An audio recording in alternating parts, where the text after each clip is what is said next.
And welcome to episode 581 of the Pittsburgh Nerd Podcast. I'm Sean. And I'm Ian, and this is the only podcast that sits. This is a poem by Fly Guy. My bitch better have my money. Through rain, sleet, or snow. My whore better have my money. Not half, not some, but all my cash. Because if she don't, I'm going to put my foot in her ass. Nice. Yeah. That's somebody posted that on Facebook. It's like, I have not seen I'm going to get you sucker in 20 plus years. Like, that movie is classic. And like, you know, it's obviously like, it's a parody of blaxploitation movies from the 70s. And it's pure genius. Right. You know, but somebody posted like that scene. I can't remember what it was about, but I was like, that, it just made me laugh. Like I want to watch that movie again. And I haven't watched it in forever. Right. So, but I thought, well, since that made me laugh so fucking much, I'm going to use that quote. So, if there's anybody out there offended by that, I am sorry, but you know, 70s pimps make me laugh. Oh, yeah. You know, the best part of that scene is like, you know, it's like the Players Ball. It was the Pimp of the Year, and he's saying that poem, and you can hear guy, this motherfucking Shakespeare.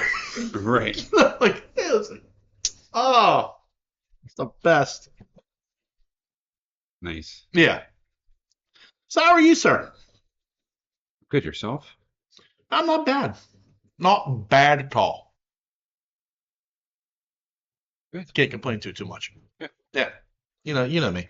Yeah. I am looking as soon as I find a remote control for the living room TV, I'm cutting the cord. Oh, really? I am. Me and Nancy had a discussion about it a few weeks ago. Mm-hmm. And we were talking about like she was talking about like everything like what that was nominated for an Emmy is from a streaming service. Yeah. Pretty much. Like very few things that were nominated for Emmys were not from streaming services. And she's just like, what are we doing with regular TV? Like, we don't even watch it anymore. Like anything I want to watch, I can find on a streaming service at some point or another. Yeah. So what are we doing? I'm like, okay, let me start working the numbers. And I mean, I'll probably end up saving like $150, I'm guessing, Yeah, probably. based upon everything I'm subscribed to. Yeah. You know, like I haven't called Comcast yet to say I just want the cable not the cable, just the internet service. Uh-huh. And I'm guessing that's going to be between just for internet 60 to $80. I pay 45. You pay 45. Okay. I don't know. I might need to go with a hot because of me using the internet for work. Oh, you could try it. Yeah. I mean, Yeah. I don't have any problems. Yeah. Everybody's on their phone all the time. Right. And that TV's always on. Yeah.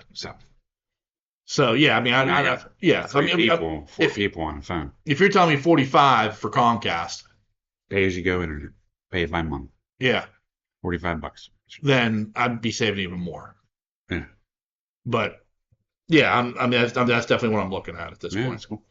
I did it. Yeah, like even like the stuff like there's nothing AEW wrestling, and even that like the stuff I want to watch, I can usually find on YouTube or I can find on people posting stuff on Twitter or like I can find it if I really want to watch it. Yeah. You know, and apparently like AEW's new deal is going to be so that they are on Max, so I'll be able to watch it through Max. Yeah. Eventually at some point. So That's cool. yeah. So that's the big news. I just have to find a remote control for that TV because without the remote control, I can't like load the apps onto the TV. Right. You know. So that's got to be located somewhere. But other than that, yeah, that's my big news. And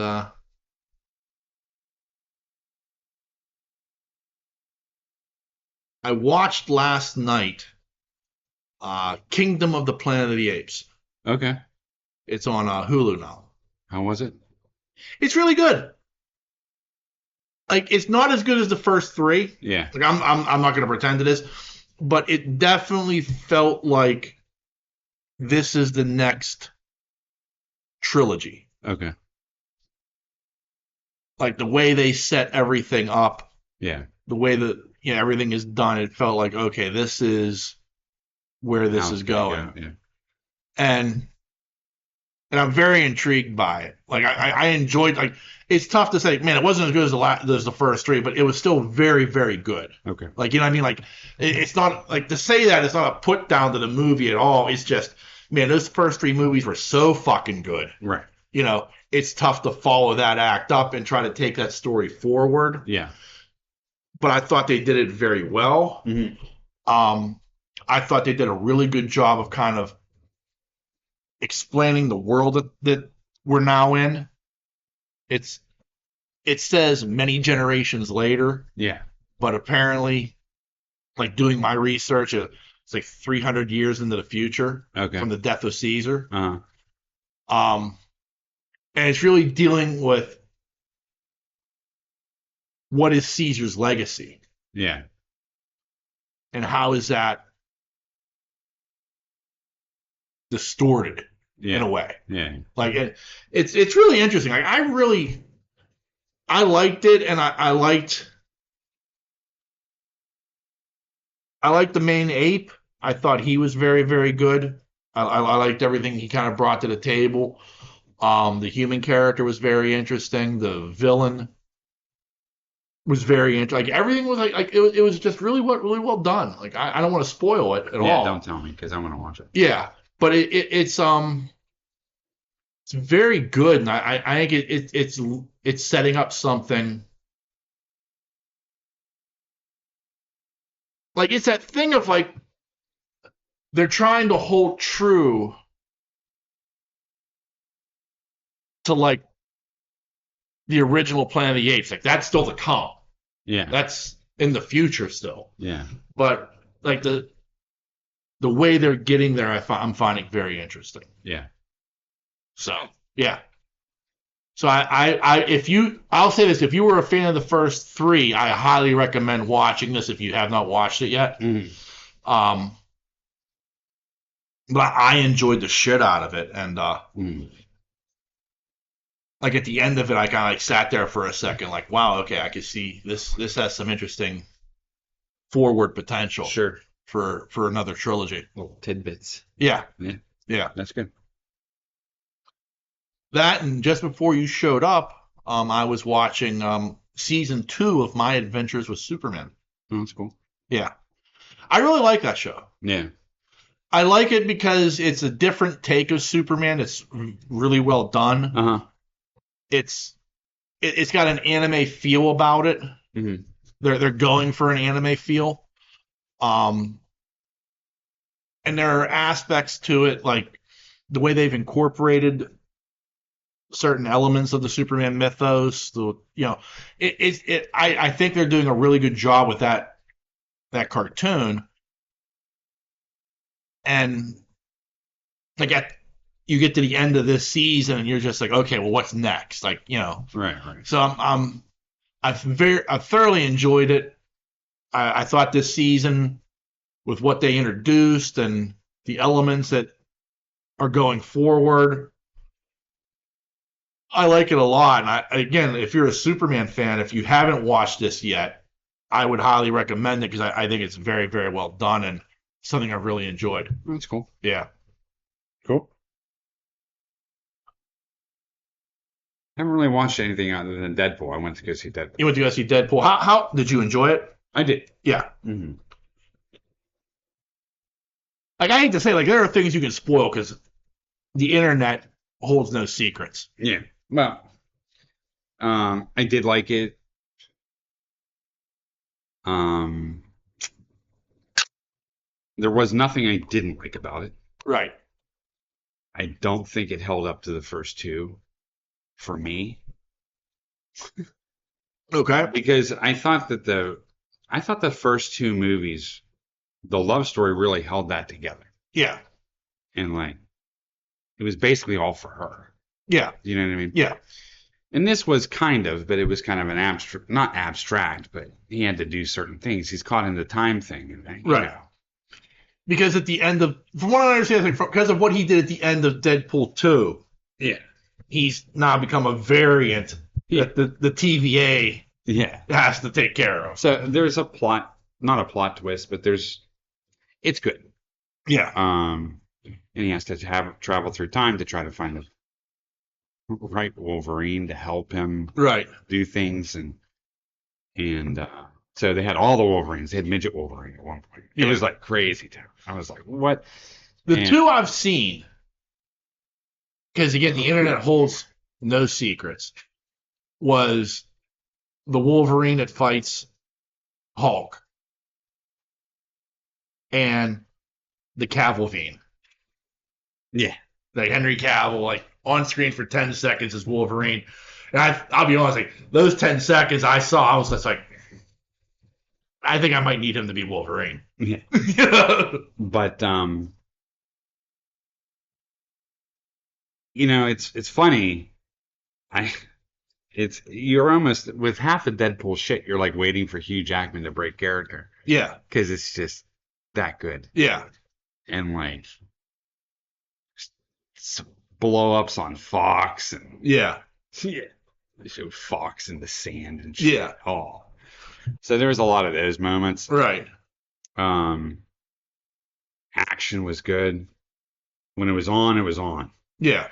And like one of the action sequences, it was good. I mean, just imagine two people that can fuck each other up. Yeah. And have healing generation powers. What's going to happen? Right. You know what I mean? Oh yeah. So it was good. I don't want to spoil everything for you.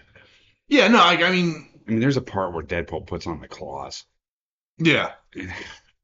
I was just like, but there was a couple standout moments for me. There was a couple shots. There's a lot of Easter eggs in this, and I have to watch it again to pull them all out. Right. A lot of nods and you know what I mean. But there was a lot of Easter eggs filled throughout, and but there were some certain shots. Yeah. Of Wolverine that was like, oh, Marvel, chef's kiss. Yeah. I mean, the classic. Yeah. Jumping. Yeah, I saw one scene. They did it. Yeah, I saw one scene where he's like on the ground, like crawling on the ground, like. Oh yeah. Yeah. That was in there. Yeah. But there was another shot with him jumping like over a car or something, and claws were out. Yeah, like classic Wolverine. Perfect arc. Yeah. Once he put on the hood. Yeah. I saw him with the hood on, and I was just like. The only thing eyes too, like had the white eye. Yeah, that was the thing. Like in the pictures, and maybe seeing it on the big screen will help make it better. But like I almost wish they didn't do the lenses. I liked it. Did you? Okay. Like I wasn't like bothered, but it was just like there's something to like. He said Bob a lot. Yeah. It was Wolverine, and it was like Wolverine Unleashed. Yeah. It was like Logan. Wolverine. Yeah. Like, go fuck yourself. Yeah. Yeah. I mean, he's telling Deadpool to go fuck himself. Yeah. You know what I mean? Right. It's like, there's all the profanities are there. Yeah. You know? And I thought the two of them worked real well together. Right. I don't know. It was just really good. And there was a part where all the Deadpools came out. Yeah. Which I was like, holy shit. Like, I remember some. Yeah. You know, but like like Dogpool I've seen, yeah. It's a Lady Deadpool. Lady Deadpool, which was Blake. Yeah. I'm pretty sure. Yeah. But which was good. I mean, like, you think, oh, that's corny, but not in a Deadpool movie. Well, like the Deadpools were there. Right. I can say this. The Deadpools were there from stopping Wolverine and Deadpool from moving forward. Yeah. And so, literally, yeah, it was a gigantic fight.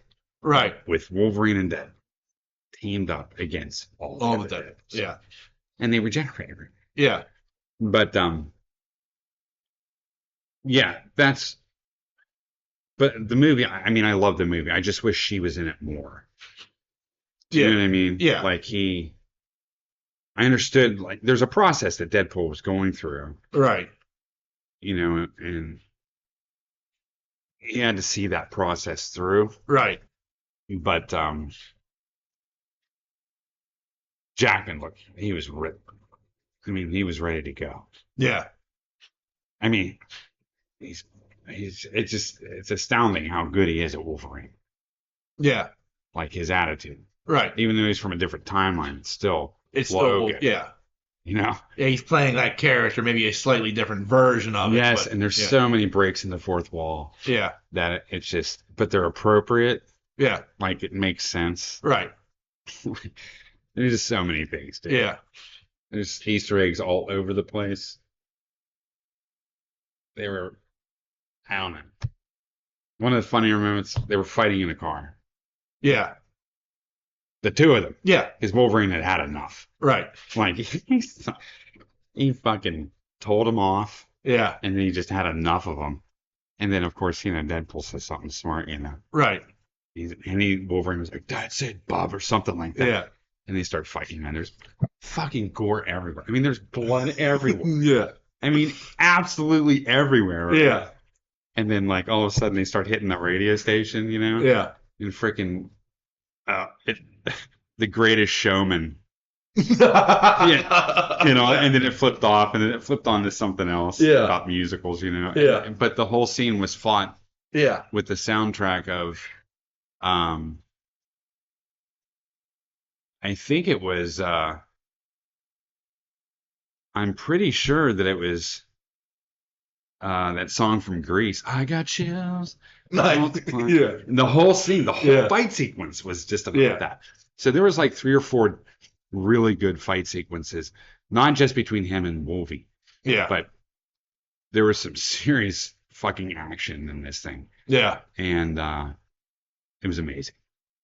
Like, yeah. He's just the perfect Deadpool. It's just so good. Yeah. So I really liked him. I thought it was good. I just thought it was missing that piece with her. In the grand scheme of things, it was always about her. Right. But it just wasn't, you know? Yeah. Like when Deadpool was trying to kill himself. Yeah. And then he'd go into the other dimension. Right. Or dream state. Yeah. And she'd be on the other side. Right. And she says, you got more to do. You have, you know what I mean? Yeah. And he calls her Red. Yeah. That whole process is, that whole writing is really good. Yeah. So there wasn't much of that. It's a fun movie. I can say that. Right. And it's good to see him back as Wolverine. Yeah. Especially with the mask on. Oh. Yeah, just completely comic accurate. It was. It just looked good. And I thought it was going to look corny. I was like, is he going to put it on? And even Deadpool says something. What do you got that thing tucked away back there? You know, like when he put it on. Because all of a sudden at one part, he's like, when he's getting ready to fight, like a big battle scene, he's like, puts on the mask. And I was like, hey, shit. Like, I almost stood up. I was like, that's so good. And then he said something smart. Yeah. But, and they brought back some old characters, which I really appreciated. Yeah. I'm sure you read about that. Some of it, yeah. I also saw some that, like, you know, that never happened. I don't want to ruin it for anybody who hasn't seen it, but there's a certain card player that shows up. I have to say, and Deadpool was on his ass like the entire time. Yeah. And then that's the funniest thing about it. Yeah. Like, he's talking to him, pure Cajun. Yeah. Like, he was talking in so Cajun. I could pick it up a little bit. Yeah. But I thought it was voiced over at one point. Like, it was like, he sounded like the he sounded like Remy, the coach from The water boy? Yeah, somewhat, but not that raspy. It was like smooth. Yeah. His voice was smooth. And Yeah. That's what I liked about it. Oh, but when he flashed the card, I'm like, oh my goodness. And I thought I was going to hate him. Yeah. Do you know what I mean? But I did not. At least that version was pretty good. Yeah. I was like, God damn. And then there was a fight scene with that too. Yeah. And there was a point where it panned out at one point, and it was like an adventure scene. Yeah. Oh, it's like a video game. Yeah. It's like you're watching a video game. Right.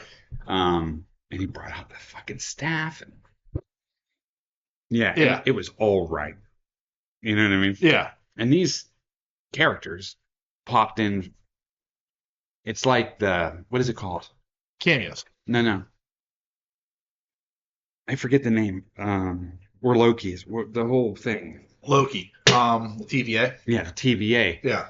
It's like the rejects get dumped here. Yeah. And that's where Professor, Yeah. Yeah. So there was all these people here. Yeah. And I'm like, who is that? I mean, just spoilers, man. Yeah. Do you want to hear this? Sure, yeah. All right, spoilers. Okay. So turn it off now, people.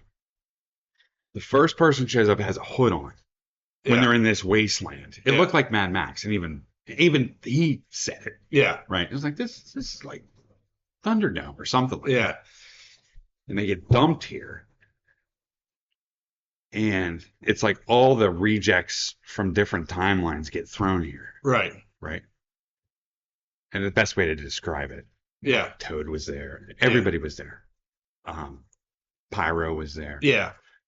And so the guy comes in and tells him to get in the car or something. I don't know. Yeah. And there's different Deadpools in this Right. thing too. And it flips up, and I go, ooh, shit. And it's, what's his name? Captain America. Okay. Right? And I was like, oh, that's badass. You know what I mean? I was like, I didn't know he was in here. And then he takes the rest of the shit off, and he's in a fucking Fantastic Four costume. He's Johnny Flynn. With a fountain mouth and a real thick New York accent. Yeah. Fantastic. Right? He's in part. I mean, it's not. Yeah. And then they bring him. Then someone else picks him up. Right. That something happened there. Then they get rescued. Right. Yeah. Or, I don't remember how. They either got rescued or they escaped or whatever, and they found themselves in another position. And they're in this thing. They're in like this cave or something. I can't remember who takes them there. It wasn't Johnny Flynn. But all of a sudden, frickin' Blade comes out. Wesley Snipes comes out. And then frickin' Elektra comes out. Yeah. And then finally X-23. And I'm like, oh my goodness. Gardner, good. Yeah. And then fourth wall, he was like, sorry about Daredevil. I was like, oh, that's great. Yeah. Yeah, it's so good. But it was good. Wesley Snipes, man. He looked good, but yeah. Well, he almost had like a lisp, like almost like he was. I saw an interview with him. I mean, again, like that was one that kind of like the internet couldn't keep the secret of. Yeah. And it was Wesley Snipes was talking about it, and he's like, I get a call from Ryan Reynolds. Yeah. He's like, I haven't talked to Ryan Reynolds in 20 years. We hate each other. Which is a joke. Yeah. Like, I mean, they didn't get along on the set of Blade 3. Yeah, yeah. But, like, apparently, that since then they've made amends. So he's like, Ryan Reynolds calls you now. You answer the phone.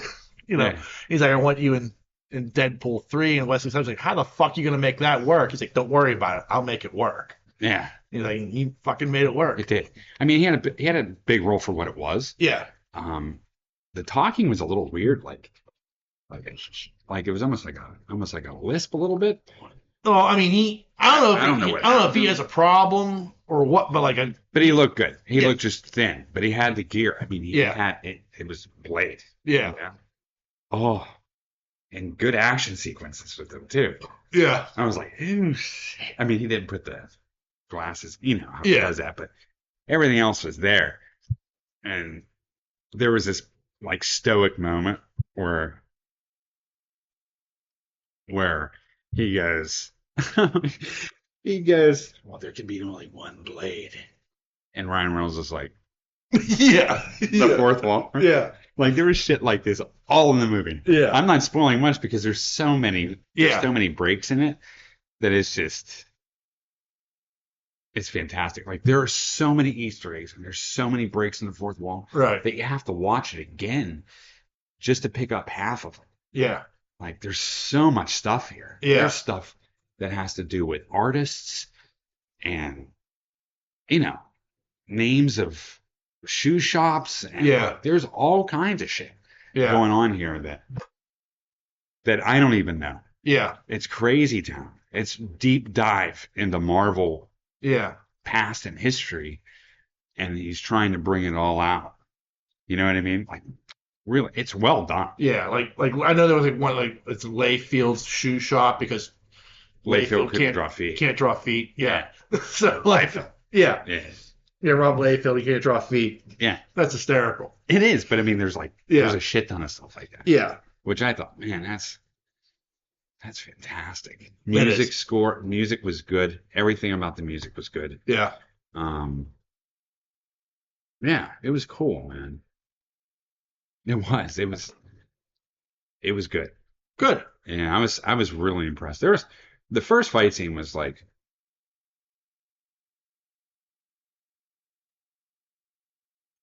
awesome. Yeah. I can just say that. I mean, all the scenes were awesome. Yeah. But to open sort of with that scene, I was kind of like, ooh, it is on today, man. Yeah. You know, I mean, it is. They are not holding back. Disney let him. There is no leash on what's going on right now. None. I'm talking. That first fight scene had tons of blood. Yeah. Crazy stabbings. Yeah. Above that moment. Crazy. It's crazy. Including sexual stuff. Yeah. All laid out through it. Do you know what I mean? Like, and it's like they just took the leash off and was like, and the collar. And they're like, you can just go to hell, Ryan Reynolds. You can go for hell, man. You do whatever you want to do. Right. And he did. Yeah. It's even the knock on Fox was bad. But what I did appreciate was they got it right. I mean, like Marvel did Wolverine justice. Right. Marvel did Johnny Flame justice. Yeah. By looking how he. Do you understand what I'm saying? Yeah. Gambit. Pretty impressive what they did with the cards. Yeah. You know what I'm saying? Like, Again, comic book accurate costume. Point, they were all fans. Yeah. Do you know what I mean? I was like, I look at that. Yeah. Because I always liked Remy. Yeah. And I was just so nervous on how they were going to do it. You know? Because I didn't want him to look. But the accent was there. The accent was perfect. Yeah. The accent was like, it was better than the cartoon was. Yeah. And the way they did the cards and the way he did the charges and and the staff came out on that hand scene. I was Now Elektra wasn't looking like Black Widow or anything. I'm not gonna. She had her fight scenes were good, right? And she was ripped for it, right? You know what I'm saying? But it wasn't like Scarlett Johansson's fight scene. No, I mean she's amazing, or her double's amazing. Whoever was doing this, yeah. But Gardner was doing her scenes, right? You know, so it looked good. Yeah, it was so good. I mean, like I said, I just can't give it that many props. There were some villains in there that you haven't seen for a while either. Yeah. I'm like, when they busted the three of them out there, I was bad. Especially when Remy came out. Yeah. I was like, man. And I thought I was going to hate him. I didn't even know he was in it. I didn't know any of these people were in it. Yeah. When I saw this. Right. And I'm like, what? Yeah. You know what I mean? Like, I was blown away. I was really excited for Elektra. I liked the Elektra character. I liked her as Elektra. It just wasn't a good movie. No. But she looked good in the Elektra costume. Yeah, the Elektra movie is awful. But she looks good as Elektra. Yeah. You know what I mean? Like she was done dirty. Yeah, she was. And so I feel that he kind of redeemed it a little bit. A little bit. Yeah. You know, like, I mean, I don't know how they got the rights. Do they have the rights to Blade now? Yeah. I guess they do. I thought that was a Sony property. No. That was a Fox property? Yeah. Well, I don't think it was a Fox property. It was I can't remember, but I know. I mean, the only reason I'm able to make the Blade TV show is because they bought the rights back. Yeah. From I can't remember who it was. But like I said, Snipes looked good. It was good seeing Snipes. It's kind of like paying homage to him, I think. Lionsgate, I think that's who it was. Lionsgate. Yeah. You know, and there was a scene at the end. The cut scene at the end was just, it was kind of a send off for Jack. Yeah. And that's what he did at the end of it. The cut scene was just, really. There was two, but the main cut scene was next to the credits. It showed Wolverine from like day one. Yeah. And all the actors that had been with him for over the years. Yeah. You know. Yeah. So it was kind of like a nod, which was cool. He didn't have to do that. Yeah. Ryan Reynolds. Right. Because I think he's so heavily involved in it. Yeah, he calls the shots as far as like Deadpool goes. Like I don't think he would have done a movie. He's made it very clear he would not have done a Deadpool movie with Marvel if they weren't giving him full right. Like maybe like Marvel's telling him like, okay, well we need you to do this. Yeah. Can you make a movie based around bringing some of these characters in? Right, or something. Like we need to. This is what's going on in the Marvel universe. We need you to fix this, or There wasn't like a real whole lot of that. Yeah, I mean there was with the TVA, right? And where they were at was based on that. But otherwise, I can't think where they plugged in like. There was no new characters in here, right? Except for the main villain. Yeah. But, dude, they were driving in the car. Yeah. And this is the only reference. I think. I don't know. There's so many references. Yeah. They're driving in the car and Deadpool, you know, it's being Deadpool in the passenger seat. Of course, Logan's driving in it. Right. And you see that, and he was like, and Wolverine said something like, "Shut the fuck up," or something like that. Yeah. And then Deadpool goes, yeah. And that's it. Yeah. You know what I mean? Yeah. I was like, "Ooh, shit, that's a good nod right there." Yeah. So, anyway, so it was good. I highly enjoyed it. I saw it in 3D too. Did you? Yeah, because those were the only tickets we can get. Yeah. We couldn't get for regular screen. I enjoyed it on 3D. It didn't bother me. I would like to see it non 3D. Yeah. Like it was good 3D. Right. But I would like to see it just regular on a screen. Yeah. Like I think I can get more out of it. Yeah. You know? But the 3D effects that they did have were good. Yeah. I mean, there's one point where he's reaching out or something. Right. Or a card comes out. You know? Yeah. But I like the dimension aspect of it. I thought it was pretty cool. Yeah. But it was crazy. It was a ride. Yeah. And I didn't read any of the credits either. Yeah. So that's another thing. You know, I didn't read any of the credits. Right. Because usually he throws in a bunch of shit in there. Yeah. Yeah. So it sounds like you highly recommend this fine film then. Yeah. Yeah. Good.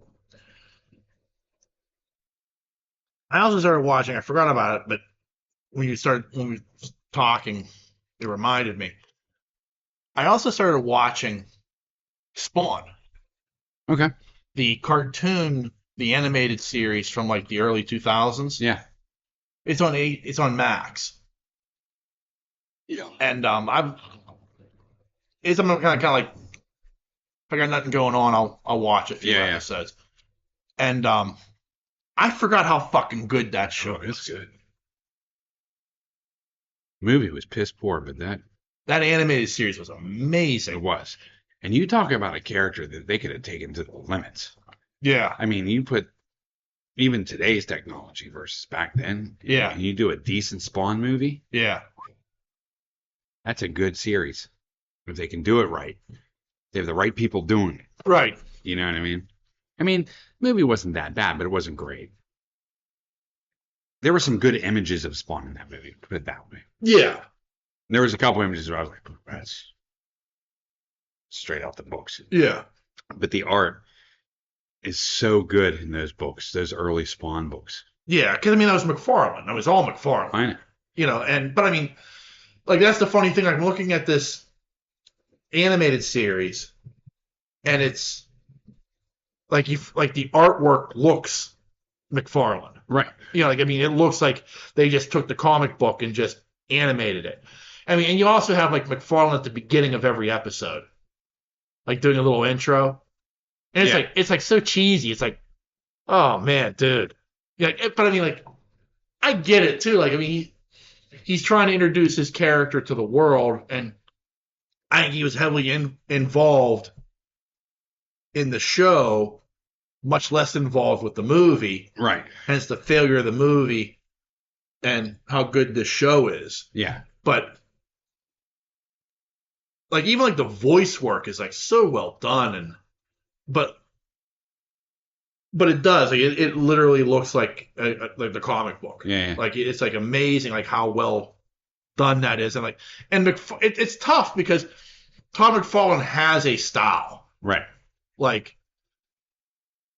my all-time favorite Spider-Man covers are McFarlane covers. Oh yeah.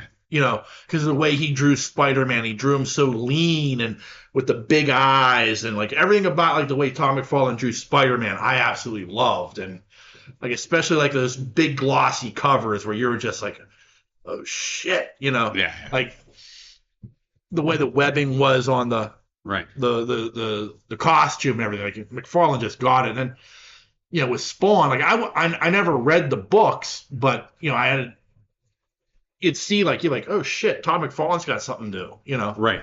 Like, well, look at this thing, you know? Like, what the fuck is this? But I'm enjoying like going back. Like, if you have Max and you're looking for something to watch, I highly recommend going back and watching the Spawn animated series. Now, I will tell you now, it is not in high definition.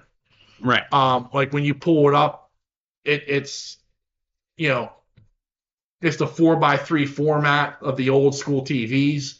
But still, I highly recommend watching it because it is extraordinarily well done. Yeah, I agree. And it's like that's that thing. I was like, I think I saw somebody was posting like on Facebook. I saw somebody posted like all these different McFarlane Spider-Mans. Right. And I was like, you know what? I wonder if that Spawn show is available. Right. You know, and I went and I looked and like, fuck yeah, it's on Max. So that's what kind of prompted me to watch it. Was, you know, just like the artwork of Todd McFarlane. Right. Like that's one of my favorites. Yeah. Just so good. Yeah. Like McFarlane's just the way he drew the black Spider-Man, the way he drew the regular Spider, like there's that one. I can't remember. It was like the premiere issue. I think it was Webb. So lean. Yeah, I think it was Webb as Spider-Man, where he's like, he's in the red and the blue costume, but he's like got the hand out, he's shooting the web, and like the way McFarlane draws the web and everything. But then he's like got the web behind him, and he's kind of like all lean, and but you can it looks like all of his muscles are clenched as he's like springing. Yeah, and like McFarlane just did great definition. Yeah, like he just drew good, just amazing. Like Todd McFarlane and Jim Lee are probably my two favorite artists. Jim Lee's really good. I'm looking. Like Jim Lee draws my favorite version of Batman, probably. Right. You know, because just the way he draws Batman, and like the way the utility belt is, and the way the boots are done, like there are little things that Jim Lee does when he draws Batman. I'm always like, shit, that looks good. Right. That's Batman. Right. You know. He drew Wolvie good too. Yeah. Like real. Yeah. Like he's been over at DC so long though. Like Yeah. I just like I forget Jim Lee drew at Marvel. Yeah. It's just look at that. Yeah. It's good shit. Yeah, it's badass Wolverine. Is what it is. Yeah. That's a great one too. Look in the claws. Oh yeah. Dude, the Grey Hulk and everything. Yeah, oh, that's badass. Come on. He's such an amazing. This was one of my favorite covers too. And as we're going down a little bit of rabbit hole, they did this in black too. I don't know why it's not showing up, but that's a good one. Yeah. Grey Hulk there is a good one. Yeah. This one, but they did it in black too. I had both editions. That is a great cover. That is a great cover. And in black, it's even better. Yeah. But there's 2 covers for this. Yeah. So good. I mean, just yeah, he's an amazing artist. He is. Like, I mean, absolutely. Especially with the right character. Yeah. Like, Spider-Man was the right character. Yeah. You know? He did Venom very well, too. Yeah, he did Venom very well, but like the Spider-Verse, like, I could not imagine Todd McFarlane drawing Batman. Right. I can't imagine him drawing Superman. You know what I mean? Right. I mean, you probably could, and it'd probably be pretty badass, but it wouldn't be a traditional look that I'm used to. Right. Like, McFarlane was able to take Spider-Man and, like, really kind of, like, he changed the look of Spider-Man a little bit, but made it look right. Right. You know what I mean? So, and he did that with Spawn. I mean, obviously, I mean, you know, Todd McFarlane, that's the quintessential Spawn covers is like what McFarlane did. Yeah. There's some shots in a lot of those comics. Like, especially like the first 10 issues. Especially when he's on the roof with the gargoyles. Yeah. I always liked, the thing I really liked about Spawn, too, was the cape. Yeah, because the cape becomes like such a thing. Yeah. It's like either it's wrapped or it's it's always flowing. And it's massive. It is. It's a massive cape. It is. Like, you know, but it always, like, you look at it. It's part of the art. Yeah. Yeah. But you look at it and you go, well, that would never work. But it works. Like, for Spawn, it works. Yeah. Like, I've seen people do that with Batman. And I always like, yeah, that doesn't quite work. Yeah. You know, like, Batman's cape serves a purpose, and you've gone well beyond that purpose with how you're drawing this. Right. You know. And Spawn was it's a dark comic. Oh, yeah. I mean, you're dealing with Satan. Yeah, you're kind of on the edge there. The war between heaven and hell. Yeah, you're kind of on the edge there. Yeah. So it's like very, maybe for the time period, it was kind of risque when it first came. I think, yeah. Like, I would probably say that, yeah. Like, it was probably something where, you know, the old comic authority didn't approve that shit. Yeah. Well, yeah. Yeah. But, I mean, like, it was something that, like, for the time period, yeah. Even now, like, if you were to go back and kind of, like, reintroduce that character. Yeah. I just thought that and especially the popularity that he had at that time. Right. Like, I don't know how much popularity Spawn carries now.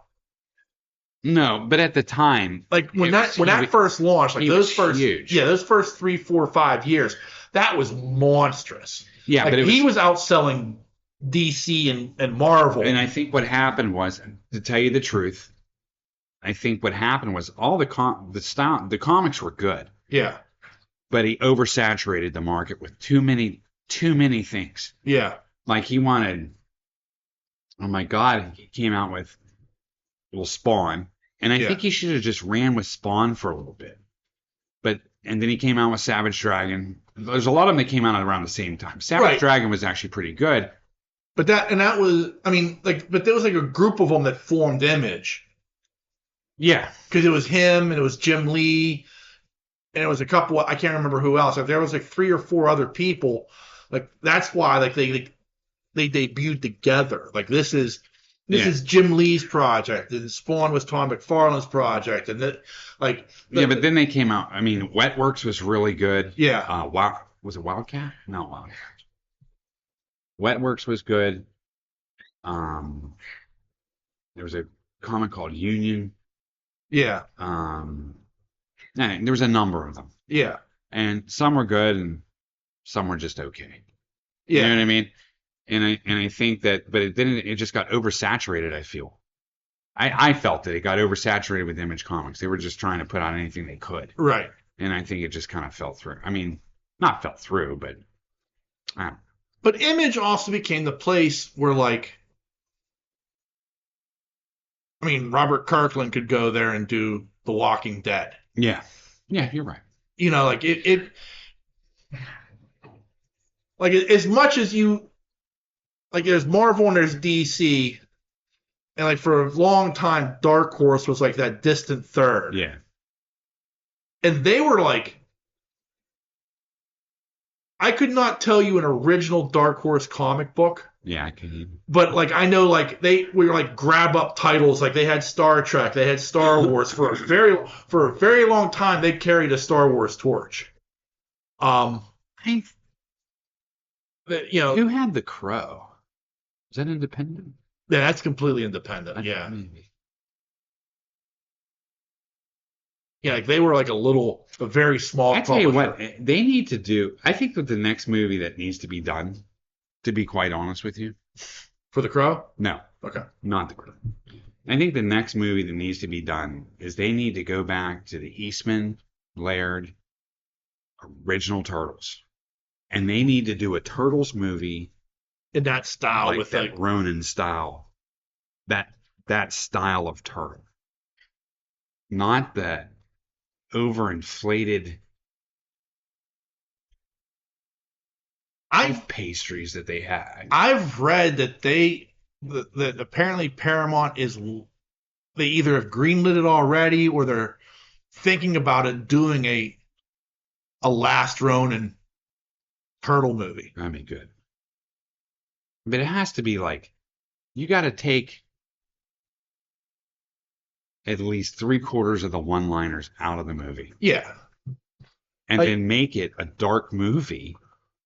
Do you know what I mean? Like, I mean, like those original comic books were like, that was them trying to do, what's his name? The guy who did Daredevil in the 80s. And he did The Dark Knight Rises. Or The Dark Knight Returns.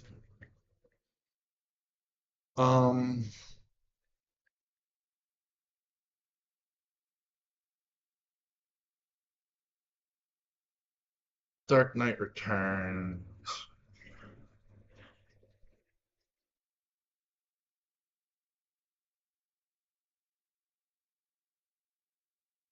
Wikipedia finally coming through for me. Frank Miller. Yeah, that was Miller. Frank Miller. Frank Miller did. He had that incredible, and I've always wanted to read it. I've always wanted to go back and kind of find it and read it. Like he had that run on Daredevil in the 80s, and then he went to DC and he did The Dark Knight Returns and The Dark Knight Strikes Back, which is not as good as The Dark Knight Returns. Batman Year One. Like he did a bunch of shit at DC, and then he went on and did Sin City.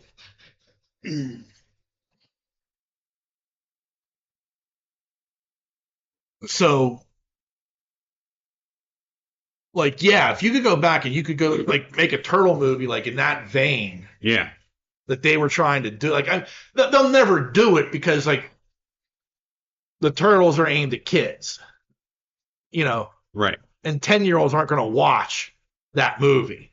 No, they're you not. know, you can't sell toys for that movie. Well, you could, but you know, kids aren't playing with that shit.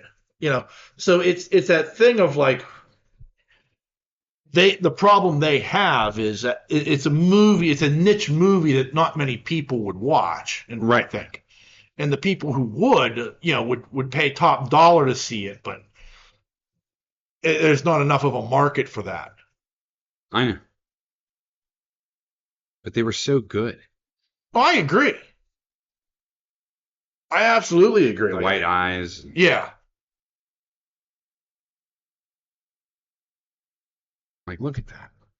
Yeah. I mean, the artistry and the black and white and everything was so badass. I know.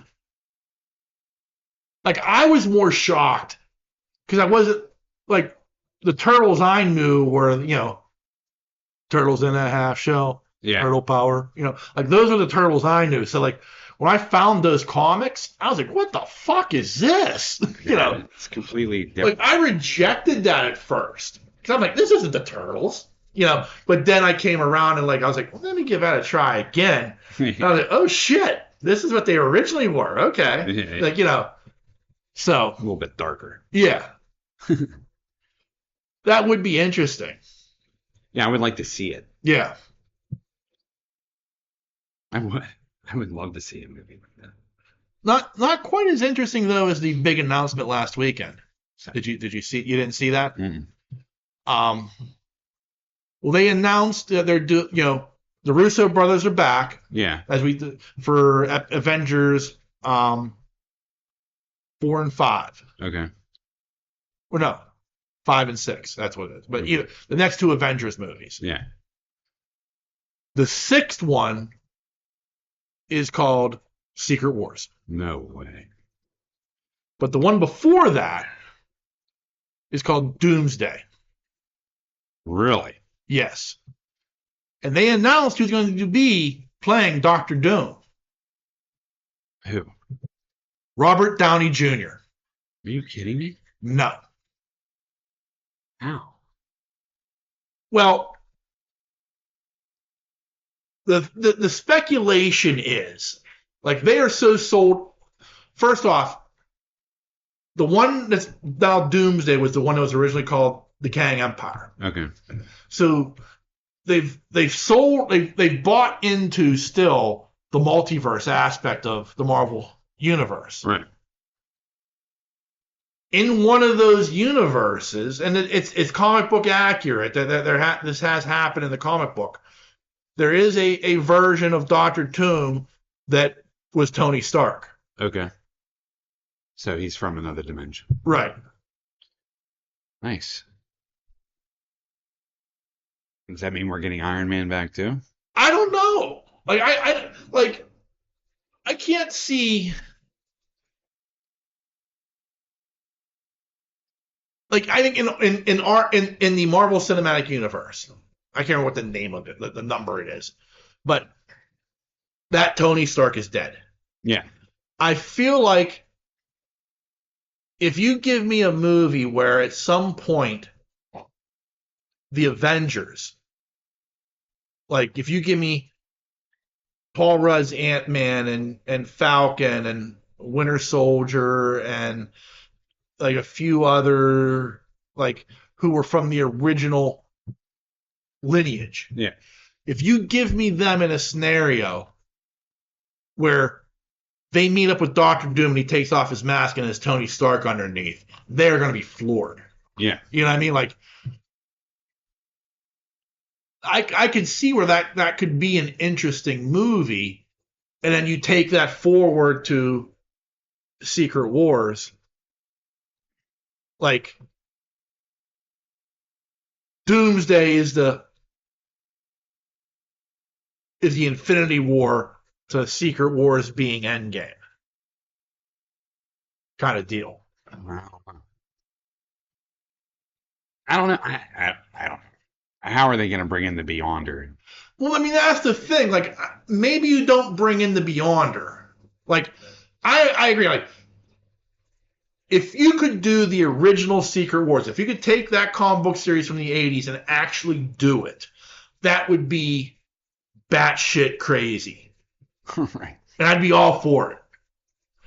I don't think you can do that, though. And I think you're going to reach a limit of, like, how far can we push people with batshit crazy stuff? Yeah. And a Beyonder may be a bridge too far. Maybe. Because now you've got to, what does God need with a starship? Right. You know what I mean? Maybe it's just Doom aligning all the villains. Or Doom taking the place of Kang and aligning the multiverse as an army. Right. You know what I mean? Which puts you in a position what Deadpool may be setting up. As weird as that, because you said like it really doesn't connect to anything, but it may have to, because now you can have, well, there's all these heroes from these other dimensions that we can call upon. Right. And maybe some of them have been introduced via Deadpool. Right. Yeah, no, I get that. You know what I mean? And then that'd be a good way to bring in the four. It would be a good way to bring in. Because the other thing they announced was that like the Fantastic Four does take place in 1968. Yeah. In a retro futuristic 1968. Right. So it's not taking place in the timeline that our prime timeline in the cinematic universe. So like, Yeah. And I mean, and what they were doing at fucking Comic-Con with like, they did like this big drone show where you had like Galactus rising up over the hillside. And then, so you get like this like massive head, purple armor, the little things, the whole kit and caboodle. And then, it turned into the Fantastic Four logo. Yeah. So it's like, so does that mean you're giving us Galactus in a Fantastic Four movie? Right. Set in 1968 in a different timeline. Mm-hmm. And then setting that up for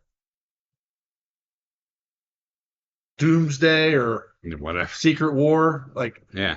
Like this, I feel like the Secret War is now a multiverse war, not beyond or matching good and evil. Battle Planet and everything else. Yeah. Well, we'll see. At least they have some kind of a plan. It does feel that way, yeah. You know what I mean?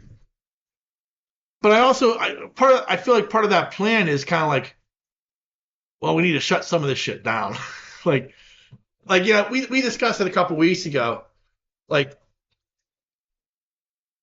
the failures of some of these movies to like really capture audiences. Like that, we're probably not going to see a second Eternals movie. No. Like I don't know. I still don't know if we're ever going to see a second Seven Rings movie. Right. Or like I don't know if we're going to see Shang-Chi, yeah. Like I don't know if we're going to see that again. Like, right. Is he not like a peripheral character? Like, there's a lot of oddball stuff. Like also like it's an odd thing to wonder, but like you still have like the Daredevil TV series coming out. Like, do you keep Daredevil as like a street level character? Yeah. I don't know. I mean, you're right, but like it's like that odd. Like it's like that. Well, Daredevil becomes part of that like witch character, not witch.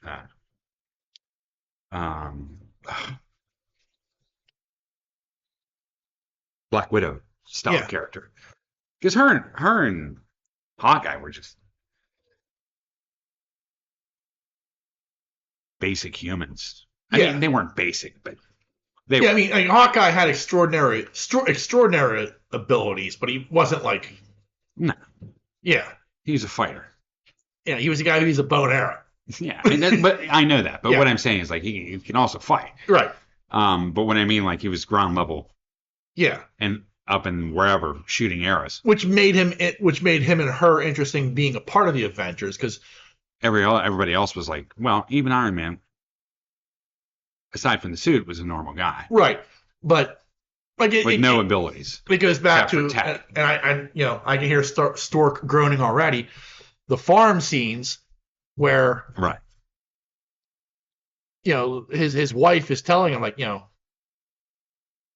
they're all gods. They need to be brought back down to earth, and you're the guy who grounds them. Yeah.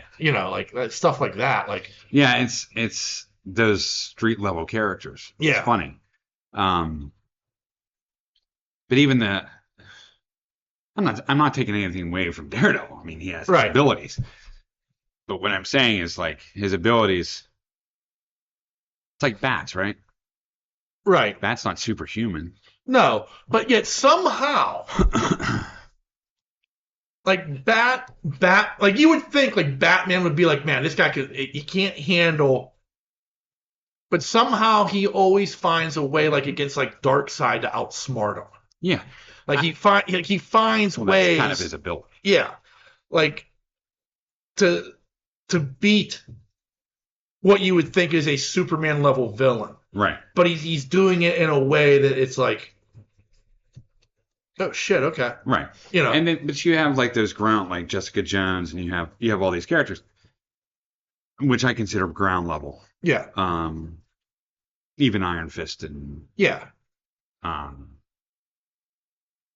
Luke Cage. Yeah. They're kind of ground level fighters. Right. But how do you bring those people in? You know what I mean? Well, right. And like, or more importantly, and realistically, even though he's one of the strongest characters out there, but Spider-Man's a ground level character too. He fights ground level people. Yeah. I mean, that's what he does. He gets the bad guys off the streets of New York, you know? Right. And that's what he does. Right. But he does go up against some major shit. Yeah. But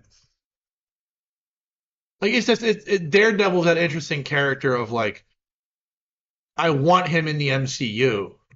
I want Charlie Cox's version in the MCU. Yeah, for sure. But I don't know how you incorporate him in. Right. Or do you incorporate him as like one of the heads? Yeah, like he's kind of young for that, yeah. But like, it's still like the character, like it would be that thing of kind of like with Spider-Man, like somebody has to discover him in a way. Yeah. Like, somebody has to kind of say like, okay, there's this guy in Hell's Kitchen. I think he's blind. he seems pretty good. Let's give him a tryout, or or something like, let's talk to him. Like it would have to be something like that. Like Falcon would have to approach him and be like, yeah, you're doing great against Kingpin and all, but how do you feel about interdimensional fighting? That's what I mean. Yeah. And that's the whole thing too. It's so funny because like, they're aware of each other. They know, I mean, that's the thing in comics where you're like, man, why can't the Avengers just come in and just fuck Kingpin up? Right. I mean, he could take him out like these low-level characters, these low-level villains. Right. Do you know what I mean? Like, bring on the Force. I mean, like, something. I mean, yeah. That it can happen. And it's the same question, like, it was asked, like, in, like, Captain America 2, like, why wouldn't Cap have called in the Avengers? Right. Like, this is clearly more than he could really handle. He should have, like, been making phone calls. This is an Avengers level threat. And he's like, yeah, I'll do it myself. That's Steve Rogers then. Yeah. But, like, it's always stuff like that. Like, Iron Man, like, the same thing. Like, why wouldn't you have called in the Avengers for the, like, you're not on your own. You have backup. Yeah. But there's also, like, because they do address it in a way, like, it was like in the Justice League, like, Batman will be fighting somebody. He's maybe a little over his head. But it's like, Bats will figure it out. All of a sudden, like, Superman shows up, and he's like, Batman's like pissed. Batman's like, I had him. Like, no, you didn't. Like, yes, I had it. Like, but Superman's like, I helped you out. And Batman's like, I don't give a fuck. Stay out of Gotham. Right. Like, my lair. Yeah. Like it's still like it's like that odd thing of like, maybe they have an agreement. Like, that's your shit. We deal with bigger shit together. I don't know. Right. Yeah, big stuff, we'll do it together. Yeah. Get off my turf. Yeah. See. Yeah, so it's like I can kill you too. So it's a very odd thing of like, why wouldn't they have called him in? And so like, yeah, like, why wouldn't Daredevil be like, okay, yeah, I could stomp out crime in 10 minutes if I make a phone call. Right. You know. Daredevil's badass. He is. I mean, one of the most interesting characters, especially when you throw in like what Frank Miller like really introduced with like the religion aspect of him, and like all of that, like his Catholic guilt and like everything about Matt Murdock, like made it's that odd thing. I saw somebody wrote this. So often superheroes are one dimensional. Right. And like with the Zack Snyder movies, we got pissed because he tried to give them character arcs and deeper dimensions. Mm-hmm. Like Superman. Yeah. Like you start with Man of Steel, you go to Batman v Superman, and like there is an arc for that character of acceptance. Right. And what is the mission? Like, who am I? Like, if you're somebody with those powers, like you would have that problem.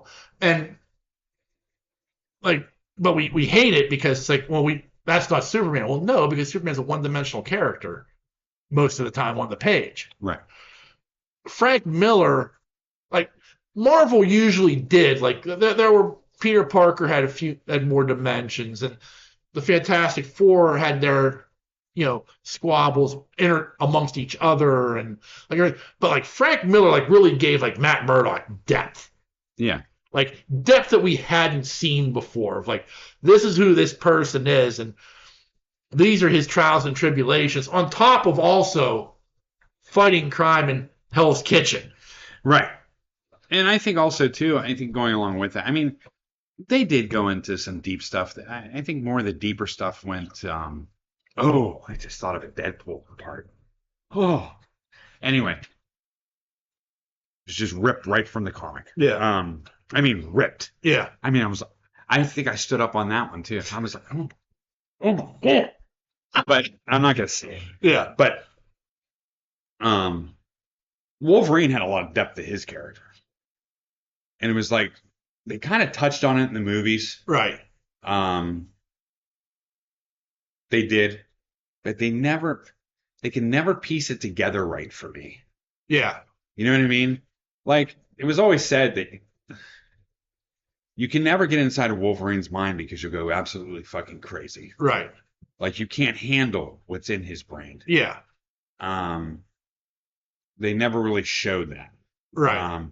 They've never showed Wolverine in Berserker mode either. Yeah. Ever. Yeah. And I don't think he even went Berserker mode. Yeah. Maybe. I don't know. But they didn't show like real Berserker mode. Right. You know what I mean? They've never really shown that. He's always been kind of, I don't know. Right. Calm, not calm and collected, but I mean, Wolverine has a fucking attitude. Right. And he has a temper. Right. And then when he breaks into that Berserker mode, everybody's going to die. Right. If you're near him. Right. You know what I mean? Right. It's just part of that character. And they never really showed that. I don't know why. But they've never.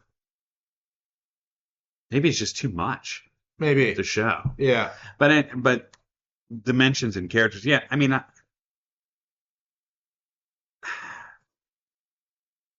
I want dimensions and characters. Yeah. But at the same time, sometimes if I'm reading or I'm watching, I just want them to fucking fight.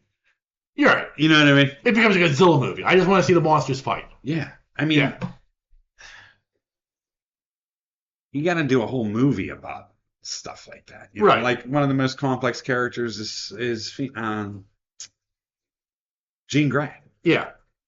So complex, which they destroyed. Every time. Just destroyed it. But a very complex character. Yeah. You know, especially when she gets the power of the Phoenix. Right. And that was just kind of, yeah. You know what I mean? Right. Spidey's pretty complex. They've written some stuff for Spidey.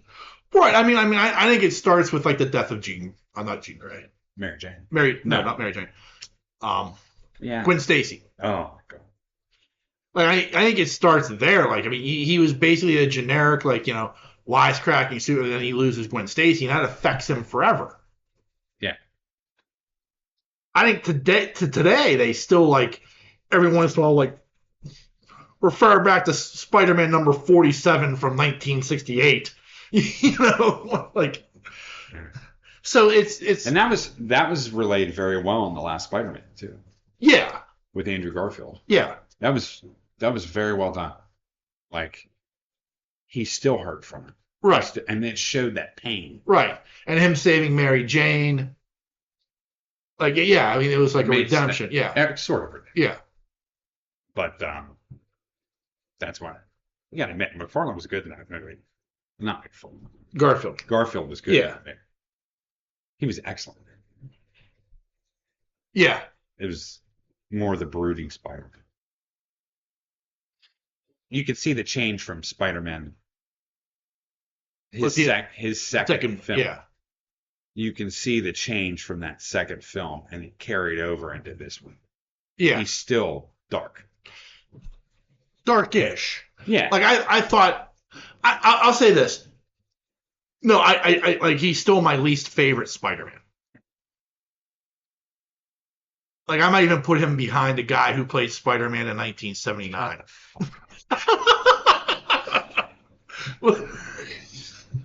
Seriously.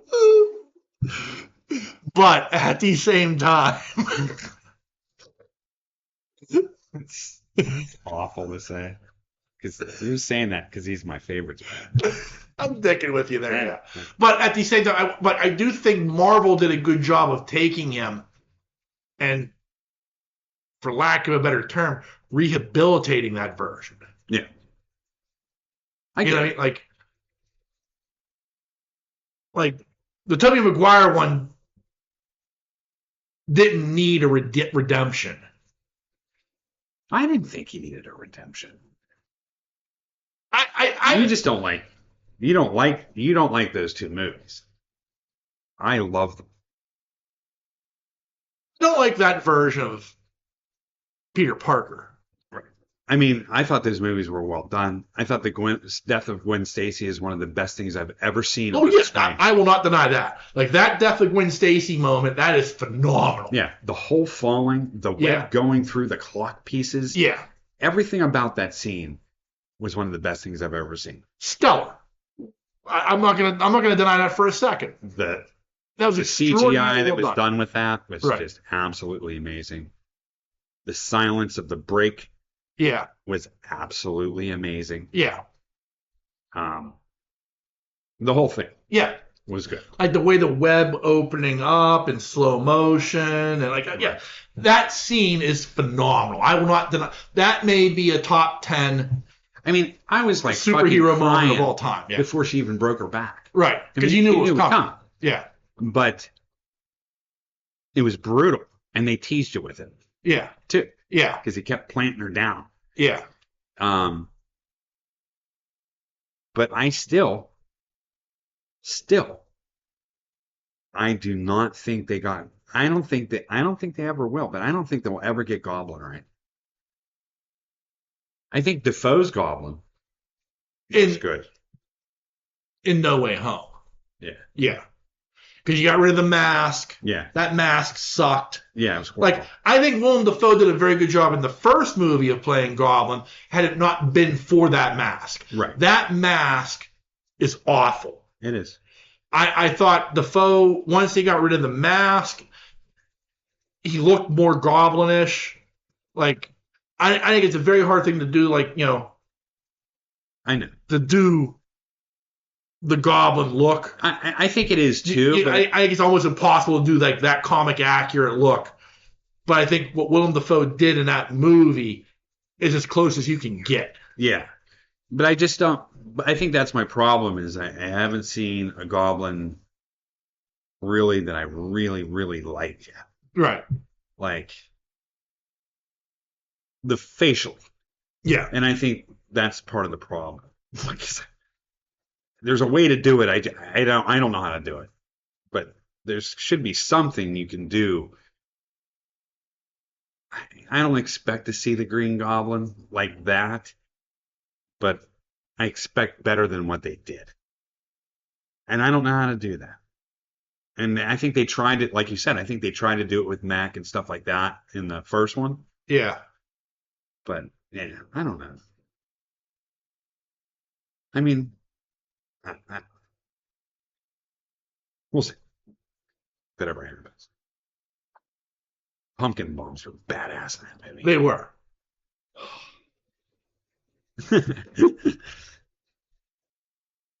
I love Gollum. I know, especially like his voice from Yeah. Laugh Out. Yeah. Because that is the Gollum. Yeah. Godspeed, Spider-Man. He's an amazing actor. He is. Yeah, Willem Dafoe's. Like, you look at the shit he's done over the years, you're like, what the fuck? Yeah. This dude's had a career. Yeah, he's got his belt notched. Yeah. He's done some really good stuff. From Yeah. independent to mainframe. Yeah. He does everything. Yeah. All right, we'll get off. All right. Well, I mean, that's basically all I had to cover. A show packed full of nerd. Indeed. Mm-hmm. Is there anything you would like to add to the proceedings there, sir? No, I'm good. All right. Well, remember, there are a number of different ways you can reach out and touch us. Hey. You can send us an email. That email address is pittsburghnerd@yahoo.com.